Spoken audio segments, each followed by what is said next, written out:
আসসালামু আলাইকুম সুপ্রিয় শিক্ষার্থীবৃন্দ, আশা করি আপনারা সবাই ভালো আছেন। আজকে আমরা হোটাল প্রোগ্রামিংয়ের চ্যাপ্টার 1-এর কয়েকটি প্রশ্ন নিয়ে আলোচনা করব ইনশাল্লাহ। যারা এখনও আমার ইউটিউব চ্যানেলটি সাবস্ক্রাইব করে নাই এখনই করে রাখো, যাতে নতুন ভিডিও আপলোড করলে তোমাদের কাছে দ্রুত চলে যায়। সবাই সাবস্ক্রাইব করো।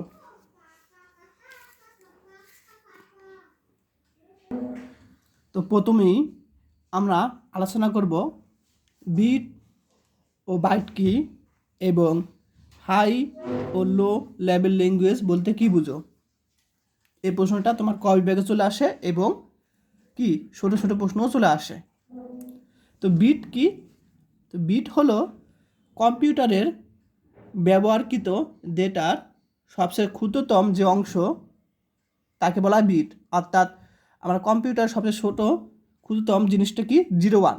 এই 01কে বলা হয় তোমার কি বলা হয়? বিট বলা হয়। এবং বিট এর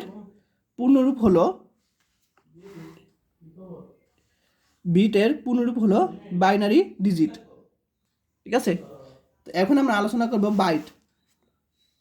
তো কতগুলো বিট একত্রে যখন কোনো একটি বর্ণ বা চিহ্ন বা অঙ্ক প্রকাশ করে তখন তাকে বাইট বলা হয়। যেমন 0 1 0 1 0 ইত্যাদি, এগুলি কি যখন একসাথে অনেকগুলো আমরা করব তখন কি একটা বর্ণ বা চিহ্ন বা অঙ্ক প্রকাশ করবে। ঠিক আছে, আর বিট তো বললাম 0 আর 1, এই দুইটাকে বলা হয় বিট বলা হয়।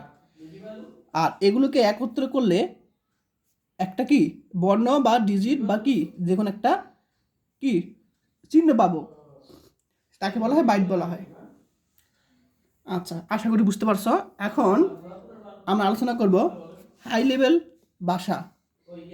ঠিক আছে, অর্থাৎ উচ্চ স্তরের ভাষা কি।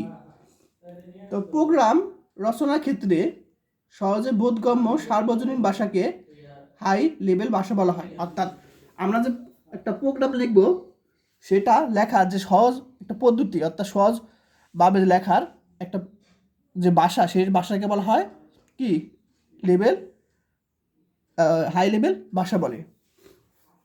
এরপর আমরা আলোচনা করব লো লেভেল ভাষা। অর্থাৎ যে স্তরের ভাষায় কোনো প্রোগ্রাম কোন নির্দিষ্ট মেশিনের সাহায্যে লেখা হলে তা অন্য মেশিনে চলে যায় তাকে বলা হয় লো লেভেল ভাষা। অর্থাৎ কোনো একটা স্তরের ভাষা প্রোগ্রামে কোন নির্দিষ্ট মেশিনে লেখা হলে তা আবার পরিবর্তন হয়ে যদি অন্য মেশিনে চলে যায় তাকে বলা হয় লো লেভেল ভাষা বলা হয়। ঠিক আছে, এখন আমরা ফোরট্রানের ক্রমবিকাশ সম্পর্কে জানব, অথবা ফোরট্রান আইবি ও ফোরট্রান 77 বলতে কি বুঝো এই সম্পর্কে আমরা এখন জানব। তো ফোরট্রান সর্বাপেক্ষা পুরাতন হাই লেভেল ভাষা। তাহলে এই ফোরট্রানটা কি অনেক আগের একটা ভাষা, যা 1954 থেকে 1957 সালে আবিষ্কার হয়েছে। ঠিক আছে, তারপর ফোরট্রান ট্রান্সলেশন থেকে ফোরট্রান নামে উৎপত্তি হয়। ফোরট্রান আইবি ছিল একটি বড় ধরনের উন্নয়ন। এটাকে একটা বড় ধরনের উন্নয়ন ছিল, যা উচ্চ ভার্সন কার্যকরী হিসেবে স্বীকৃত হয়। তো আমেরিকান ন্যাশনাল স্ট্যান্ডার্ড ইনস্টিটিউট, এটাকে বলা সংক্ষেপে ANSI কর্তৃক ফোরট্রান একটি নতুন স্ট্যান্ডার্ড ভার্সন অবমুক্ত করা হয় 1978 সালে, যেটি ফোরট্রান 77 নামে পরিচিত হয়েছে।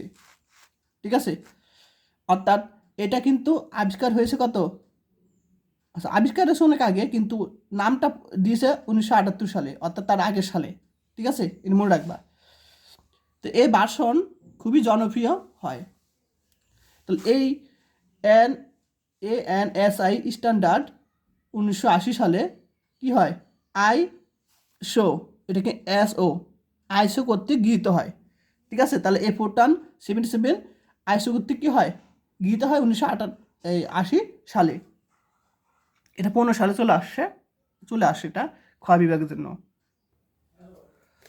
যারা আমার কাছ থেকে কোর্স নিতে চাও তারা এই হোয়াটসঅ্যাপ নাম্বারে যোগাযোগ করবে 014-064-86940।